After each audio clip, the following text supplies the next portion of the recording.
ഇപ്പോൾ നമുക്ക് നിയമസഭയിലേക്ക് പോകണം. അവിടെ ബ്രൂവറി വിവാദത്തിൽ മുഖ്യമന്ത്രിയുടെ മറുപടി. പി രാമകൃഷ്ണൻ അവതരിപ്പിച്ച നന്ദിപ്രമേയത്തിന്മേൽ തിരുവഞ്ചൂർ മുതൽ ബഹുമാനായ പ്രതിപക്ഷ നേതാവ് വരെയുള്ളവർ ചർച്ച നടത്തി കഴിഞ്ഞു. സർ, അതിൽ ഉന്നയിച്ച കുറേ കാര്യങ്ങളുണ്ട്. ആ കാര്യങ്ങൾ പിന്നീടെടുക്കാം. ഇവിടെ നമ്മുടെ കേരളത്തിലെ നാനാജാതി മതസ്ഥർ മതനിരപേക്ഷതയും ജനാധിപത്യ മൂല്യങ്ങളുമാണ് ഉയർത്തിപ്പിടിക്കുന്നത്. പൊതുസമൂഹത്തിന് ബോധ്യമായൊരു കാര്യമുണ്ട്. അത് LDFൻ്റെ സത്യസന്ധമായ നിലപാടാണ്. കേരളത്തിൽ സംഘപരിവാർ ശക്തികൾക്ക് വേരൂന്നാൻ സഹായിക്കുന്ന അപകടകരമായ രാഷ്ട്രീയം കോൺഗ്രസിൻ്റെ നേതൃത്വത്തിലൂടെ നടക്കുന്നു എന്നുള്ളതും ജനങ്ങൾ തിരിച്ചറിയുന്നുണ്ട്. മറ്റൊരു കാര്യം വ്യാജപ്രചരണങ്ങളാണ്. ആ വ്യാജപ്രചരണങ്ങൾക്ക് അധികം ആയുസ് ഉണ്ടാകില്ല എന്നതും മനസ്സിലാക്കുന്നത് നല്ലതാണ്. സർ, LDF സർക്കാർ 2016 തൊട്ട് ഇവിടെ അധികാരത്തിലിരിക്കുകയാണ്.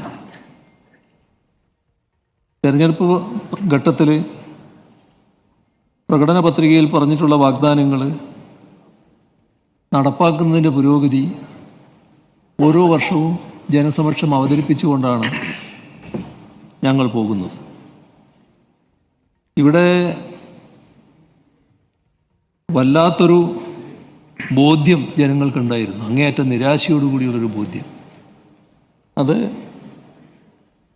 ഇവിടെ മാറ്റങ്ങളൊന്നും നടക്കില്ല, പ്രഖ്യാപിക്കപ്പെട്ട പല പദ്ധതികളും പ്രായോഗികമാവില്ല, അപ്പോൾ ഒന്നും നടക്കാൻ പോകുന്നില്ല എന്നൊരു ചിന്തയാണ് 2016 കേരളത്തിൽ പൊതുവെ ഉണ്ടായിരുന്നു.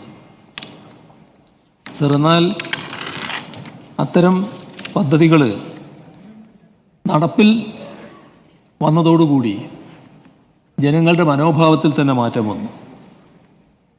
ആ കാര്യം ആരോഗ്യകരമായ ജനങ്ങളുടെ സമീപനത്തിൽ കാണാൻ കഴിയുന്നതാണ്. ഇവിടെ പദ്ധതികളുടെ വിശദാംശങ്ങളിലേക്ക് ഞാൻ കടക്കുന്നില്ല. ഇപ്പോൾ ദേശീയപാതാ വികസനമായാലും ഗെയിൽ പൈപ്പ് ലൈൻ ആയാലും കൊച്ചി ഇടമൺ പവർ ഹൈവേ ആയാലും ഇതെല്ലാം നടക്കില്ല എന്ന് കണ്ട് അതുമായി ബന്ധപ്പെട്ട ജോലി ചെയ്യാൻ വന്നവർ തിരിച്ചുപോയ നാടാണ് നമ്മുടേത്. അതെല്ലാം ഇപ്പോൾ നല്ല നിലയിൽ നടക്കുന്നു എന്നത് യാഥാർത്ഥ്യമാണ്. ഗെയിൽ പൈപ്പ് ലൈനും പവർ ഹൈവേയും യാഥാർത്ഥ്യമായി കഴിഞ്ഞു. മഞ്ചേശ്വരം മുതൽ ഇങ്ങോട്ട് യാത്ര ചെയ്യുന്ന ഏതൊരാൾക്കും ദേശീയപാതയുടെ വികസന നില കാണാൻ കഴിയുന്നതുമാണ്. ഇവിടെ വിഴിഞ്ഞം തുറമുഖം അത് സമയബന്ധിതമായി പൂർത്തീകരിക്കാനുള്ള നടപടികൾ ദ്രുതഗതിയിൽ നടന്നു വരികയാണ്. 2028 ആ പദ്ധതി പൂർണ്ണതയിലേക്ക് എത്തിക്കാൻ കഴിയുമെന്നാണ് പ്രതീക്ഷിക്കുന്നത്. യഥാർത്ഥത്തിൽ 2045 പൂർണ്ണ തോതിൽ പൂർത്തിയാകേണ്ട വർഷമായി കണക്കാക്കിയിട്ടുള്ളത്. പക്ഷെ അത് നല്ല രീതിയിൽ പ്രവൃത്തി പുരോഗമിച്ച് 2028 പൂർത്തിയാക്കാനാകുമെന്നാണ് പ്രതീക്ഷിക്കുന്നത്. സർ, നമ്മുടെ രാജ്യത്തുള്ള ആദ്യത്തെ സമർപ്പിത ട്രാൻസ്ഷിപ്മെൻറ്റ് തുറമുഖമാണ് വിഴിഞ്ഞം. ലോകത്തിൻ്റെ വിവിധ ഭാഗങ്ങളിൽ നിന്നും മദർഷിപ്പുകൾ ഇതിനകം തന്നെ വിഴിഞ്ഞം തുറമുഖത്ത് എത്തിക്കഴിഞ്ഞിട്ടുണ്ട്. ട്രയൽ റൺ വേളയിൽ തന്നെ 137 കപ്പലുകൾ, 2,75,000 കണ്ടെയ്നറുകൾ ഈ തുറമുഖത്തിന് കൈകാര്യം ചെയ്യാൻ കഴിഞ്ഞു. അത് തുറമുഖത്തിൻ്റെ ഉന്നത നിലവാരമാണ് കാട്ടിത്തരുന്നത്. തുറമുഖ അനുഭവങ്ങളിൽ തന്നെ ഒരു റെക്കോർഡായിട്ടാണ് ഇത് പറയുന്നത്. സർ, അതേപോലെ തന്നെ കഴിഞ്ഞ 8 വർഷക്കാലമെടുത്താൽ പശ്ചാത്തല സൗകര്യ വികസനത്തിൽ വലിയ കുതിപ്പാണ് കഴിഞ്ഞ കാലയളവിൽ നമുക്ക് നേടാൻ കഴിഞ്ഞിട്ടുള്ളത്. നമ്മുടെ നാടിന് വലിയൊരു ദുഷ്പേര് നിലനിന്നിരുന്നല്ലോ. നേരത്തെ ദീർഘകാലം വരുന്നേ ഉള്ളൂ. വ്യവസായ മന്ത്രിയായിരുന്ന ബഹുമാനായ കുഞ്ഞാലിക്കുട്ടി സാഹിബിന് അറിയാലോ കാര്യങ്ങൾ. ഈ നാടൊരു വ്യവസായ നിക്ഷേപ സൗഹൃദ നാടല്ല എന്നൊരു പ്രചരണമായിരുന്നു പൊതുവേ ഉണ്ടായിരുന്നത്.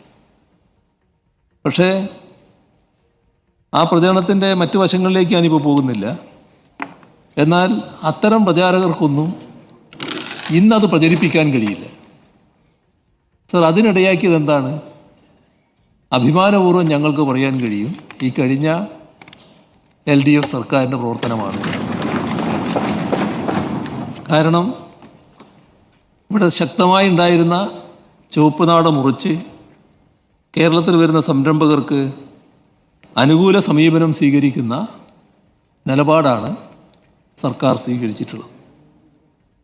ഇന്ന് രാജ്യത്തെ സംസ്ഥാനങ്ങളുടെ കൂട്ടത്തിൽ ഈസ് ഓഫ് ഡൂയിങ് ബിസിനസ് കാര്യത്തിൽ 1-ാം സ്ഥാനത്താണ് കേരളം നിൽക്കുന്നത്.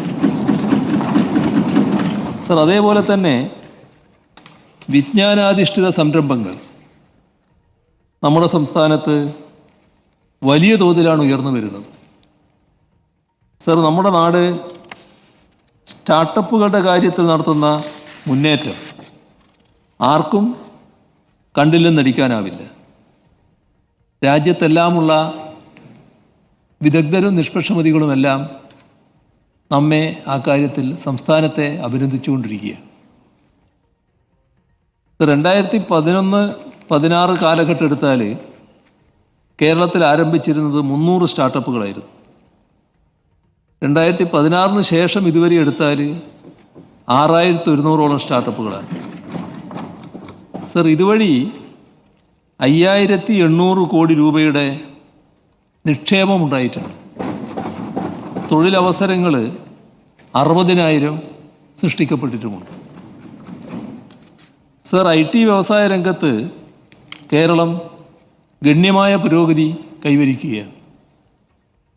ഇവിടെ IT രംഗത്തെ കയറ്റുമതി ഞങ്ങൾ അധികാരത്തിൽ വരുമ്പോൾ 34,123 കോടി രൂപയായിരുന്നു. ഇപ്പോഴത് 90,000 കോടി രൂപ കടന്നിരിക്കുകയാണ്. 2016 IT പാർക്കുകളിൽ തൊഴിലെടുത്തത് 78,068 പേരായിരുന്നു. ഇപ്പോൾ 1,47,200 പേരാണ് അവിടെ ജോലിയെടുക്കുന്നത്. ശരി, കേരളത്തെ വ്യവസായ നിക്ഷേപ സൗഹൃദമാക്കി മാറ്റിയെന്നാണ് മുഖ്യമന്ത്രി പറയുന്നത്. നന്ദി പ്രമേയ ചർച്ചയ്ക്ക് അദ്ദേഹം മറുപടി നൽകുകയാണ്. ബ്രൂവറി ഉൾപ്പെടെയുള്ള വിഷയങ്ങൾ എന്താണ് മുഖ്യമന്ത്രിയുടെ വിശദീകരണം എന്നറിയണം.